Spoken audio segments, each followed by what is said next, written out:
anak-anak tak leh merasa mandi laut, main sain ramai-ramai, alik noni tua, umur berjuta kita usaha, jauh ke dari malapetaka. Bismillahirrahmanirrahim.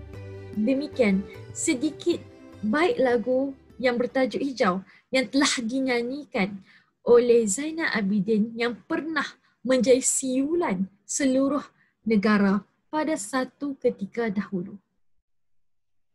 Lirik lagu ini menggambarkan kepentingan tanggungjawab manusia untuk menjaga alam sekitar dan bumi yang tercinta.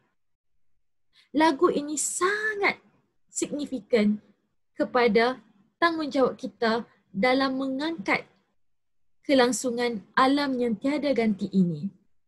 Pada kali ini, saya ingin bercerita berkenaan kepada anda sebuah negara kecil yang bernama Republik Nauru.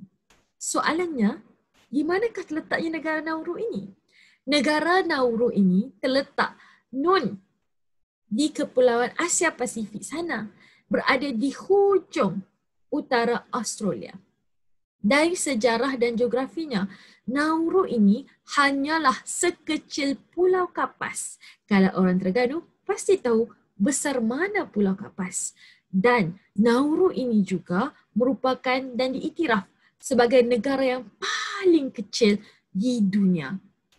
Dengan keluasan yang kecil ini dan dihuni oleh hampir 9,700 penduduk sahaja. Lagi sedikit daripada orang yang tinggal di daerah Pokok Sena, di daerah yang saya cintai. Tuan-tuan dan puan-puan, bercerita berkenaan dengan Nauru. Nauru ini dikurniakan dengan hasil alam yang cukup banyak, yakni fosfat dan juga bauksit. Apa pentingnya fosfat dan bauksit ini? Fosfat ini dan juga bauksit sangat penting dalam penghasilan bahan letupan serta penghasilan baja untuk pertanian. Dengan kekayaan hasil sumber ini, maka negara Nauru ini telah mengeksploitasikan hasil alam ini dan menjadikannya sebagai salah satu sumber kekayaan utama negara Nauru. Kesannya, pada tahun 1982, Guinness Book of World Record akhirnya mengangkat dan juga mengiktiraf Nauru sebagai negara yang paling tinggi dan juga paling kaya di dunia berdasarkan pendapatan per kapita dalam negara.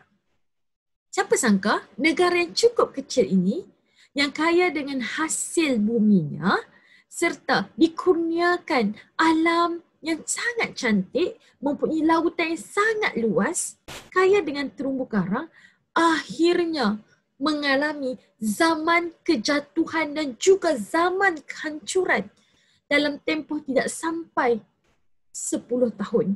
Apabila hasil utama ini telah habis dimanipulasikan oleh kerajaan Nauru.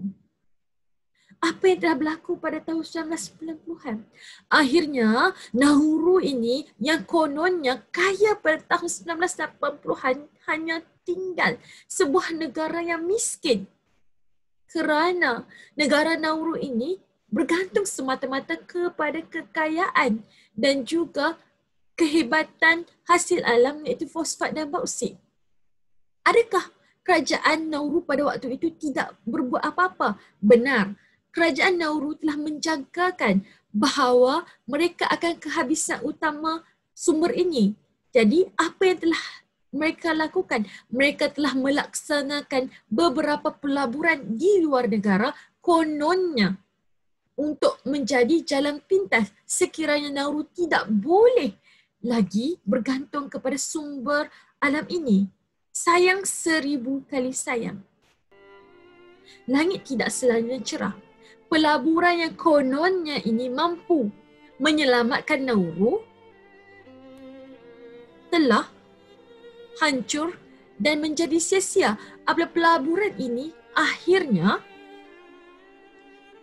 dicurangi dan juga terlibat dengan kes-kes penyelewangan yang akhirnya pelaburan ini tidak ada apa-apa. Misteri kan? Kemana menghilangnya duit ini adalah di tangan penguasa-penguasa Nauru yang begitu korup, yang sanggup menggadaikan negara untuk menyelamatkan diri mereka semata-mata apabila negara mereka telah hancur, miskin. Apa yang telah berlaku pada Nauru pada kali ini dan pada saat ini?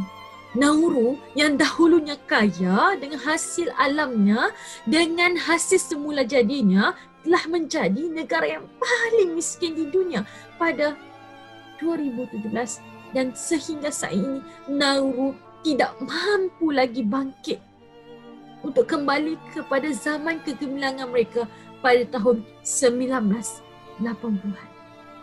Tidak mustahil. Kisah Nauru ini yang menjadi teladan buat seluruh dunia bagaimana kegagalan kita untuk mentadbir alam sekitar ini menjadi kehancuran dan juga menjadi kemusnahan kepada masa depan sesebuah negara. Nauru yang dahulunya menjadi negara yang paling berkebajikan untuk rakyatnya, bersegala pendidikan adalah percuma, makanan juga percuma, pendidikan adalah percuma, tiada cukai yang dikenakan juga. Akhirnya Nauru tidak mampu bangkit apabila rakyatnya hampir 90% adalah penganggur. Mereka juga terlibat dengan masalah kesihatan yang serius. Kerana apa? Kerana mereka bergantung kepada makanan dalam bentuk tin dan juga diimport semata-mata. Kerana apa? Kerana tanah mereka yang sudah hancur itu tidak mampu lagi menghidupkan hidupan yang hijau yang mampu menjadi makanan buat rakyatnya. Betapa besarnya kesan kegagalan pentadbiran alam sekitar dan bumi ini akhirnya menjadikan negara Nauru negara yang tidak ada apa-apa. Menjadikan Nauru sebagai sebuah negara yang hidup dalam kemiskinan. Kita tidak mahu negara Malaysia juga menerima nasib yang sama. Tidak mustahil.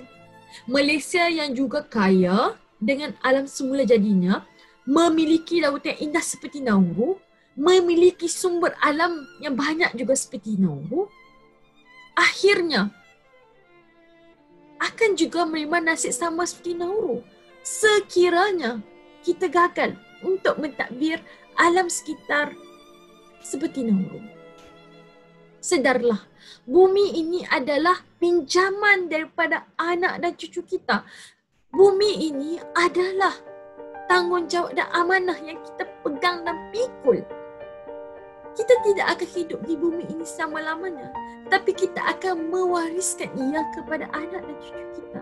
Kita tidak mahu anak dan cucu kita menyalahkan kita kerana gagal untuk menjaga, memelihara dan memastikan alam ini mampu diteruskan untuk hari yang mendatang.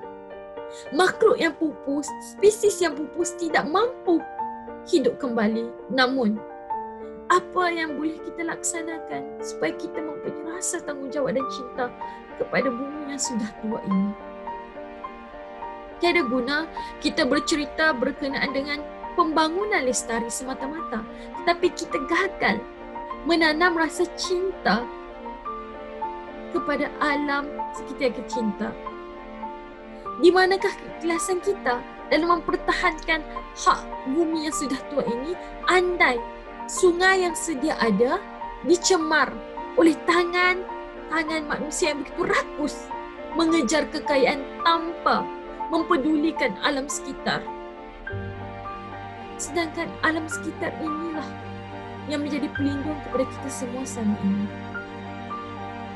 Sedarlah, hanya kita mampu mengubah apa yang sedang berlaku di negara kita dan juga dunia pada masa ini. Sesungguhnya Tuhan tidak akan mengubah nasib suatu kaum, melainkan kaum itu yang mengubahnya sendiri. Moga dengan niat kita untuk meneruskan legasi alam sekitar ini akan turut dirasa oleh anak dan cucu kita. Semoga kisah yang berlaku di Nauru ini tidak akan berlaku di negara kita maupun di mana-mana negara di seluruh dunia. Nama saya Madrina dan saya sayangkan bumi dan alam sekitar yang hanya ada satu dan tiada berganti ini. Moga kita akan terus mendakap alam yang masih indah dan penuh dengan kasih sayang sesama makhluk, dan juga hijau ini akan terus mekar di hati dan jiwa anak bangsa.